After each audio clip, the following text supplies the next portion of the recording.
Heard of the concept that you teach most what you need to learn? So I have a message on my heart, and I'm ready to give it because it won't leave me alone.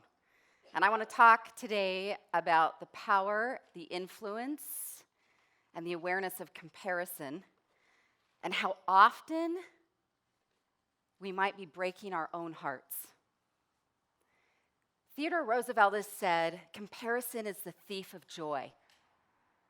I'll also add, I believe it costs us significantly in creativity, in connection, in well-being, and potentially even our purpose. Now, comparison isn't new.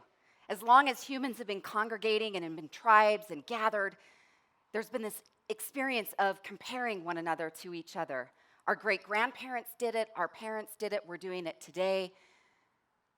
So it's not necessarily new, whether they were evaluating each other's crops, how apropos of where we're at, to looking at different cars, to bodies, to image, to how well you clean house or organized you are, to how well you bake, to perform, to your income, to all the things. The difference of today in 2019 is that our comparison is now on steroids. Significantly different than even 10, 20, 30 years ago is the way that media has changed this conversation for us. From television and social media and marketing, we're constantly bombarded with messages, images, many of those images doctored, filtered. What does it say about us as a society when we live now, when our own supermodels can't live up to the images that are photoshopped of themselves? Now, here's the thing. Comparison in and of itself is neutral. It can go either way. Sometimes we see what someone's up to and it inspires us. But more often than not, it expires us. Because see, what's happening in the human brain is we observe information. We observe people. And when we're scrolling those devices or watching different things on television, whether we're in person or online, we're being constantly bombarded with those thoughts. And here's what's happening is we observe it and then we interpret it. And where the interpretation takes us is the game changer. Because that interpretation takes us into meaning. And that's something I want you to be thinking about is, what am I making this mean? Most importantly, about me. Is it's the meaning, the story we tell around it, the power that we give it. Most often, in comparison, and why I think Theodore Roosevelt said it is the thief of joy, is it leads us to lack and to scarcity and to the core essential wound that we're not enough. I've been coaching for many years, and even in my own personal journey, my own walk, is the core essential wound for every one of you here and every one of you watching is some rendition of, am I enough? Do I measure up? Am I thin enough? Am I smart enough? Am I talented enough? We're even in a day now where it's like, are your eyebrows on point, right? Can my eyebrows even make the cut of comparison of what's out there? Now, here's what's happening when we go to the place of that core essential wound of not being enough. Two things that I want us to be aware of and how they impact you. The first is what tends to happen when we feel the trigger and the feeling of not feeling enough is we do one of two things. One, we tend to retreat. We withdraw, we play small, we shrink. And our own life and the lives we get to touch and influence suffer. Because of those thoughts lead us into that behavior that I'm going to pull back, I'm going to shrink, I'm going to play small because I don't know if I measure up. The second thing that happens in that behavior is we hustle harder. So if we're not enough, we either shrink or we say, I got to hustle harder.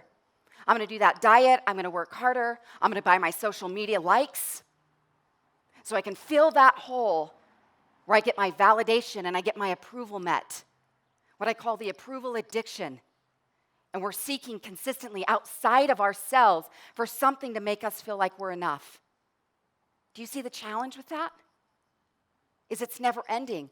How many social media likes is enough? How much money is enough? How much love and affection, attention outside of yourself is going to be enough? If we're not careful, that addiction will ruin our lives. Now, it's normal as humans to go through tough things. It's normal to feel discouraged occasionally. Some of the best coaching advice I've ever received, of course, comes from my biggest shero, my mom. She would say this to me as I was growing up, and sometimes I still hear it because I'm still growing up. But she would say this to me, Tiff, if you're going through hell, don't stop and build a house there. Isn't that great advice? So it's normal to be discouraged. It's normal to feel triggered or to feel lack.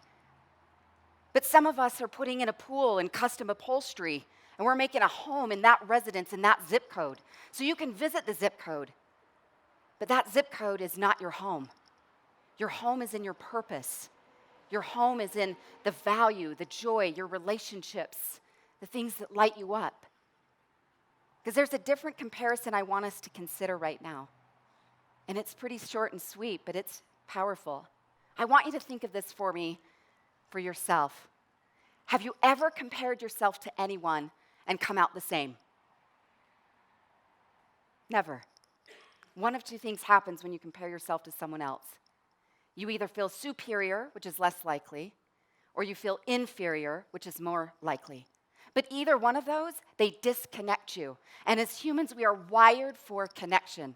Connection to ourselves, connection to our purpose, connection to one another. But comparison is on the rise, and it's in a way that we need to pay attention to it. We're more medicated than we've ever been. Our suicide rate in the last 10 plus years is up 25%. That's powerful when you think about how many more resources we have and access and connection. And so it's choosing, I believe, to become conscious consumers when you're online, conscious, intentional creators in your life as you interact with others, is that you watch and monitor that story that you're telling yourself. The great Cody Bateman, he's a great author of a book called Promptings. He says this, the story on the inside becomes the reality on the outside. Is what story are you telling? What are you making it mean? If you're scrolling or experiencing or being bombarded with messages, how often you might be tempted to be stuck and build a house in that hell. I want to wrap with this thought. Scientifically, the odds that any one of you would be in a human body is about 1 in 400 trillion. Think about that. The odds that two cells came together to form a life and could sustain it and come forward and be known as the incarnation that is you. You are the only you that will ever be on the planet. So when you compare yourself to someone else, it's just not even going to ever be accurate data because you're the only you, as you, ever to be on this planet. I think that's worth remembering. If we're going to get into the land of comparison, perhaps it's reminding yourself like, wow, just being born, I was triumphant. Just by taking on a body, I was victorious. Just by being in this life experience and navigating all the twists and turns, that indeed is a miracle. May I invite you to be conscious of 3 things.